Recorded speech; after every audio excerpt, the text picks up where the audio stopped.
नमस्कार सभी शिव भक्तों को पंचम पंथ का नमस्कार। आइए शिव महापुराण में प्रवेश करने से पूर्व सभी देवी देवताओं का आह्वान करें। सदा भवानी दायिनी सिद्धि करे गणेश, पंचदेव रक्षा करें ब्रह्मा विष्णु। गजाननं भूतगणाधिसेवितं कल्पवृक्षजम्बूफलचारुभक्षणं उमासुतं शोकविनाशकारकं नमामि विघ्नेश्वरपादपङ्कजं।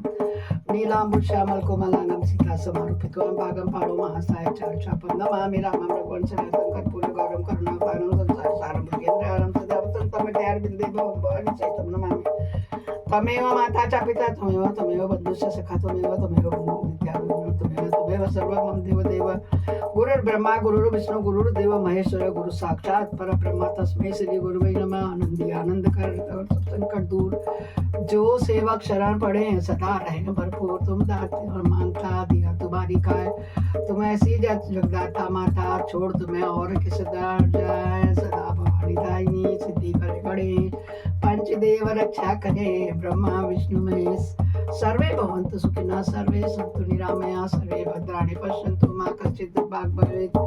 हम कथा सुनाते हैं किसकी, जिसे श्रवण कर मिट जाती है, जिसे श्रवण कर मिट जाती है।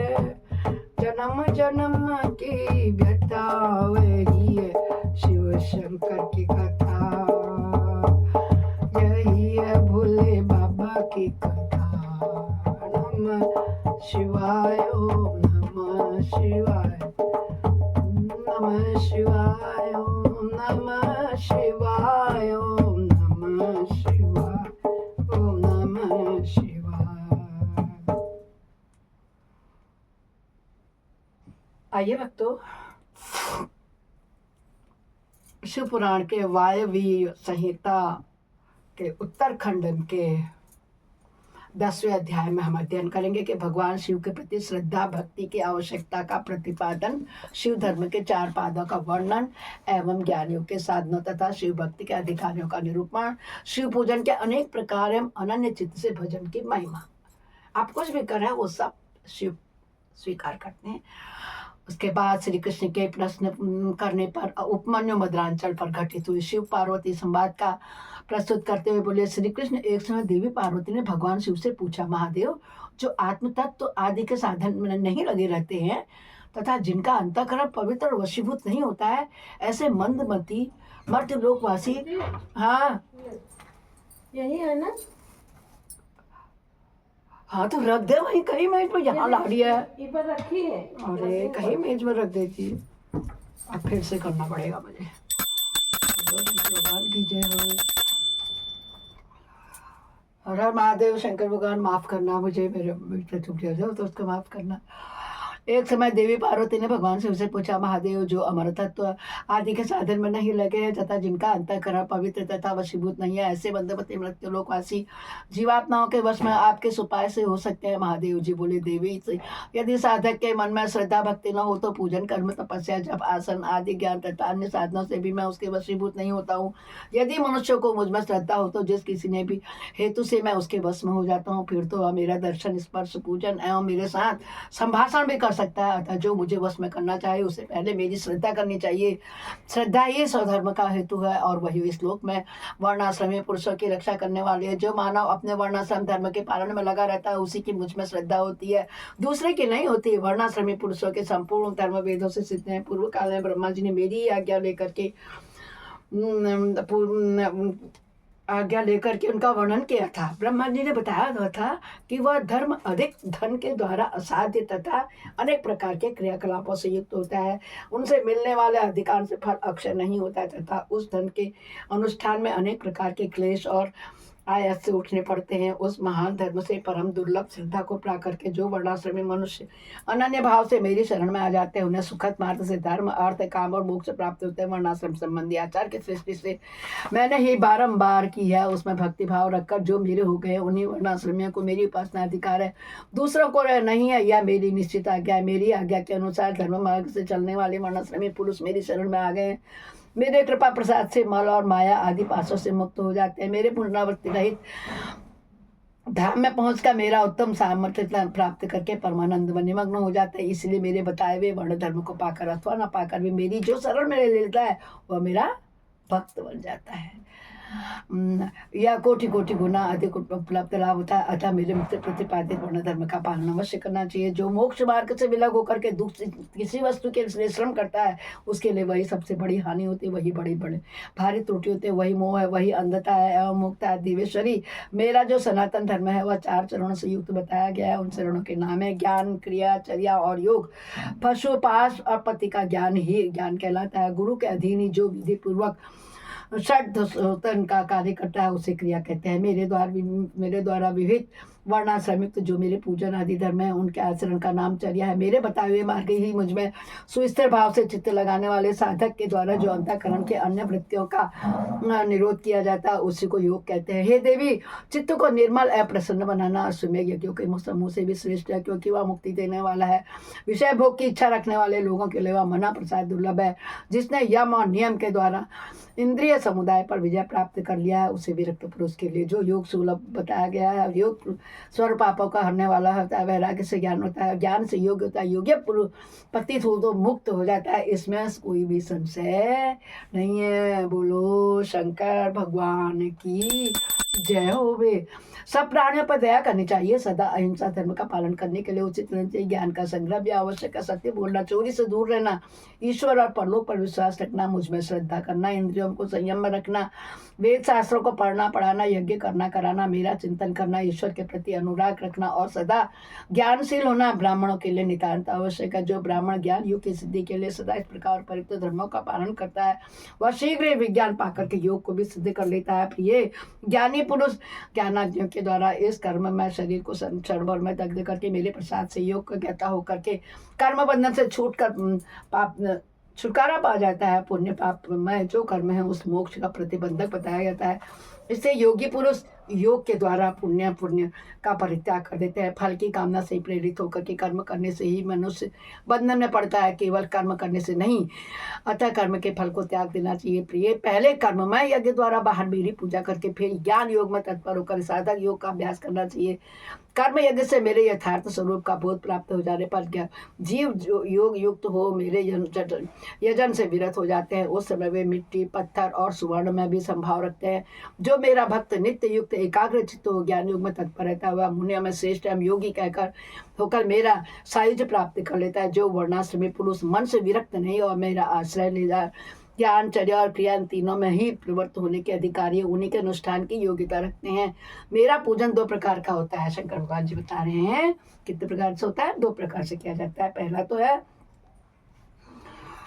बाह्य और दूसरा है अभ्यंतर। इसी तरह मन, वाणी और शरीर इन त्रिविध साधनों के भेद से मेरा भजन 3 प्रकार का माना गया है। तप, कर्म, जप, ध्यान और ज्ञान ये मेरे भजन के 5 स्वरूप है। अतः साधु पुरुष उस 5 प्रकार का भी करते हैं। मूर्ति आदि में जो मेरा पूजन आदि होता है जिसे दूसरे लोग जान लेते हैं वह बाह्य पूजन या भजन कहा गया है। तथा वही भजन पूजन जब मन के द्वारा होने से केवल अपने ही अनुभव का विषय होता है तब अभ्यंतर कहलाता है। मुझ में लगा हुआ चित्त ही मन कहलाता है। सामान्यतः मन मात्र को यहाँ मन नहीं कहा गया है। इस तरह जो वाणी मेरे नाम के जप और कीर्तन में लगी हुई है वही वाणी कहलाती है, दूसरी नहीं। तथा जो मेरे शास्त्र में बताए हुए त्रिपुंड आदि चिन्हों में अंकित है और निरंतर मेरी सेवा पूजा में लगा रहता वही शरीर है, दूसरा नहीं है। मेरी पूजा कोई कर्म जानना चाहिए। बाहर यज्ञ आदि किए जाते हैं उन्हें कर्म नहीं कहना चाहिए। मेरे लिए शरीर को सुखाना ही तप है।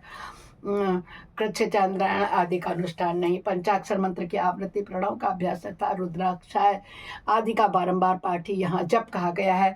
वेदाध्ययन आदि नहीं। मेरे स्वरूप का चिंतन स्मरणीय ध्यान है। आत्मा के लिए की हुई समाधि नहीं है। मेरे आगमों के अर्थ को भली बातें जानना ही ज्ञान की है, दूसरी किसी वस्तु के लिए अर्थ को समझना नहीं है। हे देवी, पूर्व वासनावश बाह्य अथवा अभ्यंतर जिस पूजन में मन का अनुराग हो उसी में दृढ़ निष्ठा रखनी चाहिए। बाह्य पूजन से अभ्यंतर पूजन 100 गुना अधिक श्रेष्ठ है, क्योंकि इसमें दोषों का मिश्रण नहीं होता है तथा प्रत्यक्ष दिखने वाले दोषों को भी वहाँ संभावना नहीं रहती है। भीतर की शुद्धि को ही शुद्धि समझनी चाहिए, बाहरी शुद्धि को शुद्धि नहीं कहते हैं।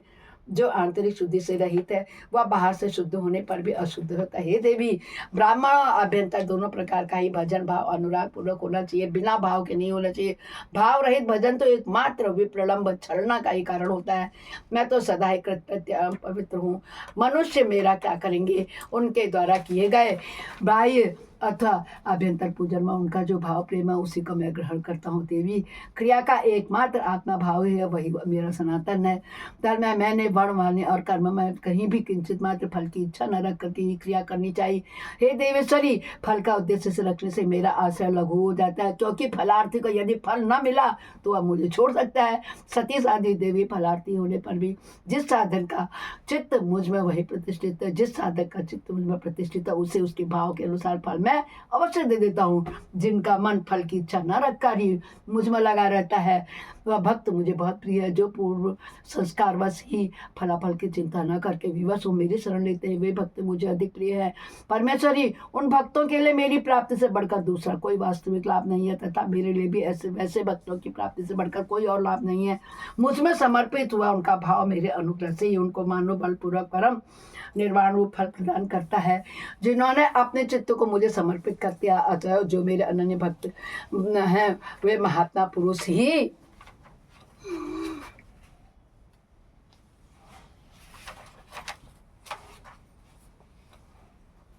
मेरे धर्म के अधिकारी हैं। उनके 8 लक्षण बताए गए हैं। मेरे भक्तजनों के प्रति स्नेह, मेरी पूजा का अनुमोदन, स्वयं की भी मेरी पूजा में प्रवृत्ति, मेरे लिए शारीरिक चेष्टाओं का होना, मेरी कथा सुनने में भक्तिभाव, कथा सुनते ही समय स्वयं नेत्र और अंगों में विकार का होना, बारंबार मेरी स्मृति और सदा मेरे आश्रित होकर ये जीवन निर्वाह करना, ये 8 प्रकार के चिन्ह यदि किसी में मलेच्छ में भी हो तो वह विप्र शिरोमणि श्रीमान मुनि है, वह सन्यासी है, वह पंडित है, वही मेरा भक्त नहीं है। वह चारों वेदों का विद्वान हो तो मुझे भी प्रिय नहीं है, परंतु जो मेरा भक्त है वह चांडाल हो तो भी मुझे प्रिय है। भक्त होना जरूरी है। किसी भी प्रकार की बिना छल कपट के प्रेम भक्ति से भक्ति करो कह रहे भगवान जी। उसे उपहार देना चाहिए, उससे प्रसाद ग्रहण करना चाहिए, तथा वह मेरे समानी पूजनीय है। जो भक्ति भाव से मुझे पत्र पुष्प फल तथा जल समर्पित करता है उसके लिए मैं अदृश्य नहीं होता, वह मेरी भी दृष्टि से कभी भी उजल नहीं होता है। बोलो शंकर भगवान की जय हो। नमः शिवाय, नमः शिवाय, नमः शिवाय, नमः शिवाय, नमः शिवाय, नमः शिवाय। वर्णाश्रम धर्म और नारी धर्म का क्या वर्णन है, शिव के भजन चिंतन एवं ज्ञान की महत्ता का प्रतिपादन हम इस अध्याय में बताएंगे। कि महादेव जी कहते हैं, शंकर भगवान खुद कह रहे हैं, देव देवेश्वरी, अब मैं अधिकारी विद्वान और श्रेष्ठ ब्राह्मण भक्तों के लिए संक्षेप में वर्ण धर्म का वर्णन करता हूँ। तीनों काल स्नान, अग्निहोत्र, विधिवत शिवलिंग पूजन, दान, ईश्वर प्रेम, सदा और सर्वत्र दया, सत्य भाषण, संतोष, आस्तिकता, किसी भी जीव की हिंसा न करना, लज्जा, श्रद्धा, अध्ययन, योग, निरंतर अध्यापन, व्याख्यान, ब्रह्मचर्य, उपदेश, श्रवण, तपस्या, क्षमा, शौच, शिखाधारा, यज्ञोपवीत धारण करना, पगड़ी धारण करना, दुपट्टा लगाना, निषिद्ध वस्तु का सेवन न करना, रुद्राक्ष की माला पहनना, प्रत्येक पर्व में विशेषता चतुर्दशी की शिव के लिए पूजा करना, ब्रह्मकुर्च का पान प्रत्येक मास में ब्रह्मकुर्च से विधि पूर्वक मुझे नहलाकर मेरा विशेष रूप से पूजन करना, संपूर्ण क्रियान्वयन का त्याग, श्राद्धानंद का परित्याग, बासी अन्न तथा विशेषतः कुर्थी या पूर्वधान का त्याग, मध्य और मध्य की गंध का त्याग, शिव को निवेदित चंडेश्वर के भाग, नैवेद्य का त्याग, ये सभी वर्णों के सामान्य धर्म है। ब्राह्मणों के लिए विशेष धर्म क्या है? क्षमा, शांति, संतोष, सत्य, अस्ते, चोरी न करना, ब्रह्मचर्य, शिव ज्ञान, वैराग्य, भस्म सेवन और सब प्रकार की आसक्तियों से निवृत्ति। इन 10 धर्मों को ब्राह्मणों का विशेष रूप से धर्म कहा गया। अब योग्य यतियों के लक्षण बताए जाते हैं। दिन में भिक्षानन्न भोजन उनका विशेष धर्म है। यह वानप्रस्थ आश्रम वालों के लिए भी उनके समान अभिष्ट है। उन सबको और ब्रह्मचारियों को भी रात में भोजन नहीं करना चाहिए, पढ़ाना चाहिए, यज्ञ करना चाहिए, दान लेना चाहिए। इनका विधान मैंने विशेषतः क्षत्रिय और वैश्यों के लिए नहीं किया है। मेरे आश्रय में रहने वाले राजाओं के क्षत्रियों के लिए थोड़े में धर्म का संग्रह इस प्रकार है। सब वर्णों की रक्षा, युद्ध में शत्रुओं का वध, दुष्ट पक्षियों, मृगों तथा दुराचारी मनुष्य का दमन करना, सब लोगों पर विश्वास न करना, केवल शिव योगियों पर ही विश्वास रखना, ऋतु काल में ही स्थिर संसंग करना, सेना को संरक्षण, गुप्तचर भेज करके लोक में घटित होने वाले समाचारों को जानना, सदा अस्त्र धारण करना तथा भस्ममय कंचुक धारण करना, गोरक्ष, वाणी और कृषि या वैश्य के धर्म बताए गए हैं। सुधरेतर वर्ण ब्राह्मण, क्षत्रिय और वैश्य की सेवा न शुद्धता का धर्म कहा गया, बाग लगाना, मेरे तीर्थों की यात्रा करना तथा अपनी धर्म पत्नी के साथ समागम करना गृहस्थ के लिए भी धर्म है। वनवास यतियों और ब्रह्मचारियों के लिए ब्रह्मचर्य का पालन मुख्य धर्म है। स्त्रियों के लिए पति की सेवा ही सनातन धर्म होना चाहिए, दूसरा नहीं होना चाहिए। कल्याणी, यदि पति की आज्ञा हो तो नारी मेरा पूजन भी नहीं कर सकती है। जो स्त्री पति की सेवा छोड़ करके व्रत में तत्पर होती है वह नरक में जाती है। उस विषय में विचार करने की आवश्यकता नहीं है। अब मैं विधवा स्त्रियों के सनातन धर्म का वर्णन करूंगा। व्रत, दान, तप, शौच, भूमि शयन, केवल रात में ही भोजन, सदा ब्रह्मचारी का पालन, भस्म अथवा जल से स्नान, शांति, मौन, क्षमा, विधि पूर्वक सब जीवों का अन्न वितरण, अष्टमी, चतुर्दशी, पूर्णिमा तथा विशेषतः एकादशी का विधिवत उपवास, मेरा पूजन, ये विधवा स्त्रियों की धर्म है। देवी, इस प्रकार मैंने संक्षेप में अपने आश्रम का सेवन करने वाले ब्राह्मणों, क्षत्रियों, वैश्यों और सन्यासियों, ब्रह्मचारियों, वानप्रस्थों और गृहस्थियों के धर्मों का अलग अलग वर्णन किया। शांति, शूद्र और नारियों के लिए भी इस सनातन धर्म का उपदेश दिया है। देवी श्री, तुम्हें सदा मेरे ध्यान और मेरे षडाक्षर मंत्र का जप करना चाहिए। यही संपूर्ण वेदोक्त धर्म है और यही धर्म है तथा अर्थ का संग्रह। लोक में जो मनुष्य अपनी इच्छा से मेरे विग्रह की सेवा का व्रत करते हुए पूर्व जन्म की सेवा के संस्कार से युक्त होने के कारण भावातिरेक से संपन्न है, वे स्त्री आदि पुरुषों से विषयों से अनुरक्त हो या विरक्त हो, पापों से उसी प्रकार लिप्त नहीं होते जैसे जल से कमल का पत्ता मेरे प्रसाद से विशुद्ध विवेक के पुरुषों का मेरे स्वरूप का ज्ञान हो जाता है। फिर उनके लिए कर्तव्य का विधि निषेध नहीं रह जाता है। समाधि तथा शरणागति भी आवश्यक नहीं रहती है। मेरे लिए कोई विधि, पता है मुझे भी, विधि निषेध नहीं है, वैसे ही उनके लिए भी नहीं है। परिपूर्ण होने के कारण जैसे मेरे लिए कुछ शादी नहीं है, उसी प्रकार उन कृतकृत्य ज्ञानियों के लिए भी कोई कर्तव्य नहीं रह जाता है। मेरे भक्तों के हित के लिए मान भाव का आश्रय लेकर के भूतल पर स्थित है। उन्हें रुद्रलोक से परिवृष्ट रुद्र ही समझना चाहिए, इसमें संशय नहीं है। जैसे मेरी आज्ञा ब्रह्मा आदि देवताओं को कार्य में प्रवृत्त करने वाली, उसी प्रकार उन शिव योगियों की आज्ञा भी उन मनुष्यों को कर्तव्य में लगाने वाली है। वे मेरी आज्ञा के आधार है। उनमें अतिशय श्रद्धा भाव भी सद्भाव होना चाहिए, इसीलिए उनका दर्शन करने मात्र से सब पापों का नाश हो जाता है तथा प्रशस्त फल की प्राप्ति हो। सूचित करने वाले विश्वास की भी वृद्धि होती है। जिन पुरुषों का मुझ में अनुराग है उन्हें बातों का भी ज्ञान हो जाता है जो पहले कभी नहीं उनको देखने, सुनने या अनुभव से नहीं आई होती। उनमें अकस्मात, कंप, स्वेद, अश्रुपात, कंठ में स्वर विकार तथा आनंद आदि भावों का बारंबार उदय होने लगता है। ये सब लक्षण उनमें कभी एक एक करके अलग अलग प्रकट होते हैं और कभी संपूर्ण भावों का एक साथ उदय होने लगता है। कभी विलग्न होने वाले मंद, मध्यम और उत्तम भावों द्वारा उन श्रेष्ठ सत्पुरुषों का पहचान करनी चाहिए। जैसे जब लोहा आग में तप करके लाल हो जाता है ना, तब केवल लोहा नहीं रह जाता, उसी तरह मेरा सानिध्य प्राप्त होने से वे केवल मनुष्य नहीं रह जाते, मेरा स्वरूप हो जाते हैं। हाथ पैर आदि के साध धर्म से मानव शरीर धारण करने पर भी वे वास्तव में रुद्र हैं। उन्हें प्राकृत मनुष्य समझ करके विद्वान पुरुष उनके अवहेलना न करे। जो मूढ़ चित्त मानव उनके लिए प्रति अवहेलना करते हैं वे अपनी आयु, लक्ष्मी, कुल और शील का त्याग करके नरक में गिरते हैं। अथवा बहुत कहने से क्या लाभ। जिस किसी भी उपाय से मुझ में चित्त लगाना कल्याण की प्राप्ति का एकमात्र साधन है। उपमन्यु कहते हैं, इस प्रकार परमात्मा श्री कंठनाथ शिव ने तीनों लोकों के हित के लिए ज्ञान के सारभूत अर्थ का संग्रह प्रकट किया। संपूर्ण वेद, शास्त्र, इतिहास, पुराण और विद्या है। इस विज्ञान संग्रह की ही विस्तृत व्याख्या है। ज्ञान, अनुष्ठेय, अधिकार, साधन और साथ ही इन 6 अर्थों का ही संक्षिप्त संग्रह बताया गया है। श्री कृष्ण जो शिव और शिवा संबंधी ज्ञानामृत से तृप्त है और उनकी भक्ति से संपन्न है, उसके लिए बाहर भीतर कुछ भी कर्तव्य शेष नहीं है। इसलिए क्रमशः बाह्य और अभ्यंतर कर्म को त्याग कर ज्ञान से ज्ञान का साक्षात्कार करके फिर उस ज्ञानभूत ज्ञान को भी त्याग देना चाहिए। यदि चित्त शिव में एकाग्र नहीं है तो कर्म करने से भी कोई लाभ नहीं, और यदि चित्त एकाग्र ही है तो कर्म करने का भी आवश्यकता है। अतः बाहर और भीतर के कर्म करके या न करके जिस किसी भी उपाय से भगवान शिव में चित्त लगाए उसका चित्त भगवान शिव ही लगा सकता है। जिनकी बुद्धि सुस्थिर है ऐसे सुलभ होती, ऐसे सत्पुरुषों के लिए लोक और परलोक में भी सर्वत्र परमानंद की प्राप्ति होती है। यहाँ ओम नमः शिवाय इस मंत्र से सब सिद्धियां होती है, सुलभ हो जाती है। अतः परावर विभूति, उत्तम, मध्यम एवं ऐश्वर्य की प्राप्ति के लिए इस मंत्र का ज्ञान प्राप्त करना चाहिए। इस प्रकार से हमारा वायव्य संहिता का अध्याय 11वां पूरा हुआ। बोलो शंकर भगवान की जय होवे। अपने वाणी को विश्राम देती हूँ। नमः शिवाय, नमः शिवाय।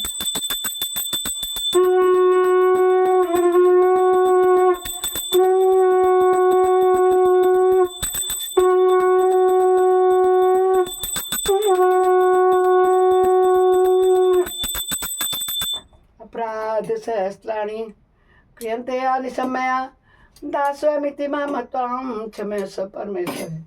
आवाहनं न जानामि न जानामि विसर्जनं पूजां च न जानामि क्षम्यतां परमेश्वर मंत्रेणं क्रियाहीनं भक्तिनं श्रेष्ठ यद पूजितं मया देव परिपूर्णं तदस्तु मे। हे शंकर भगवान, हे भोलेनाथ, सुबह से शाम तक का, दिन से रात तक का जो भी अनचाहे में मुझसे झूठ हो, पाप हुए, गलत कर्म हुए, पाप हो जाए, उनको क्षमा करना। हे प्रभु क्षमा करना, माफ करना, माफ करना।